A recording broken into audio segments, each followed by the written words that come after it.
वक्त की फितरत भी अजीब है, हमेशा टिक टिक कहती है मगर न खुद टिकती है और न दूसरों को टिकने देती है। वक्त कहता है कि मैं फिर ना आऊँगा, क्या पता मैं तुझे हंसाऊँगा या रुलाऊँगा। जीना है तो इस पल को ही जी ले, क्योंकि इस पल को मैं अगले पल तक न रोक पाऊँगा। वक्त से ज़्यादा जिंदगी में अपना और पराया कोई नहीं होता। वक्त अपना हो तो सब अपने होते हैं और वक्त पराया हो तो अपने भी पराये हो जाते हैं। दोस्तों, आज की कहानी है माँ की देखभाल। यह एक बहुत ही मार्मिक कहानी है। माँ अस्पताल में एक बेड पर पड़ी थी। अस्पताल के बरामदे में उसके 2 बेटे और एक बेटी चिंता में टहल रहे थे। भाई बहन को अपनी माँ की सेहत की चिंता तो थी ही, लेकिन उससे ज़्यादा चिंता इस बात की थी कि अब माँ को अपने साथ रखेगा कौन। जब तक माँ स्वस्थ थी वह तीनों से अलग अपने पुराने घर में रहती थी, लेकिन अब ऐसा करना खतरे से खाली नहीं होता और माँ ऐसा करने से समाज में तीनों बेटों और बेटियों का नाम भी खराब होता। लोग कहते कि देखो कैसी औलादें हैं, बीमार माता को अकेले यहाँ रहने के लिए छोड़ दिया है।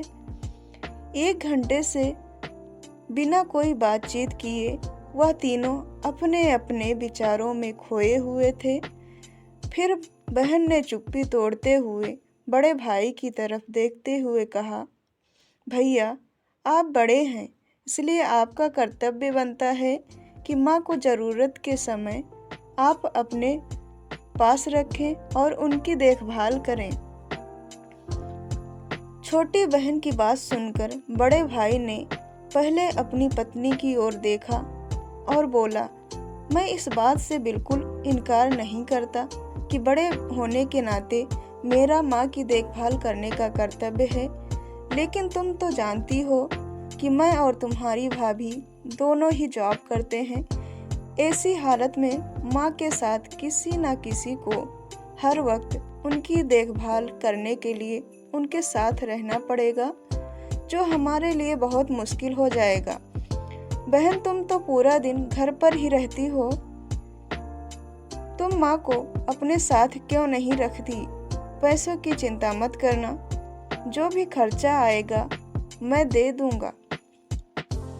सुशील भैया, आप तो जानते हो कि मैं माँ से कितना प्यार करती हूँ, लेकिन आप यह भी जानते हो कि मेरे ससुराल वाले कैसे हैं। मैं यह बिल्कुल बर्दाश्त नहीं कर पाऊंगी कि कोई मेरी माँ को और मेरे भाइयों को भला बुरा कहे। इसलिए अच्छा यही होगा कि माँ को अनिल भाई के यहाँ रखा जाए। बड़े भाई सुशील ने भी छोटे भाई अनिल के यहाँ माँ को रखने के लिए सहमति जताई।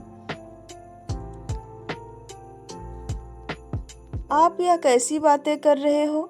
क्या आपने नहीं देखा है कि माँ कभी मेरे घर पर 2 दिन से ज़्यादा नहीं रही हैं?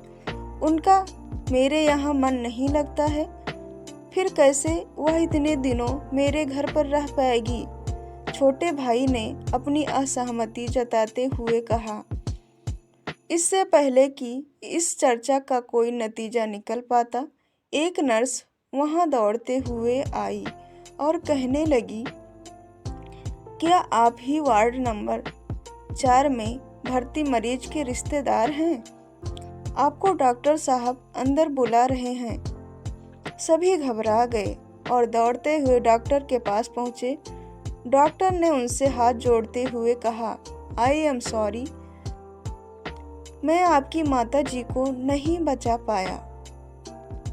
डॉक्टर की इस खबर ने सबके चेहरे की पर झूठी मूठी दुख की परत तो चढ़ा दी थी, लेकिन सभी के दिल के किसी कोने में इस बात की खुशी भी छुपी हुई थी कि अब उन्हें माँ को नहीं संभालना पड़ेगा और माँ की वजह से उन्हें परेशान नहीं होना पड़ेगा। दोस्तों, छोटी सी इमोशनल कहानी ही समाज का सत्य है। यहाँ लोग ऊपर से जो दिखाते हैं वह अंदर से नहीं होते हैं।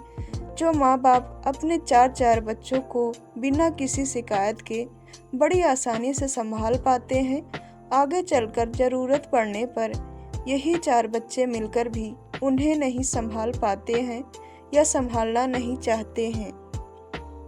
आज की हमारी कहानी कैसी लगी कमेंट करके ज़रूर बताइएगा, और चैनल पर पहली बार आए तो प्लीज़ चैनल को सब्सक्राइब कर दीजिएगा। इस तरह की कहानियाँ, मोटिवेशनल कहानियाँ आपको हमारी तरफ से मिलती रहेंगी।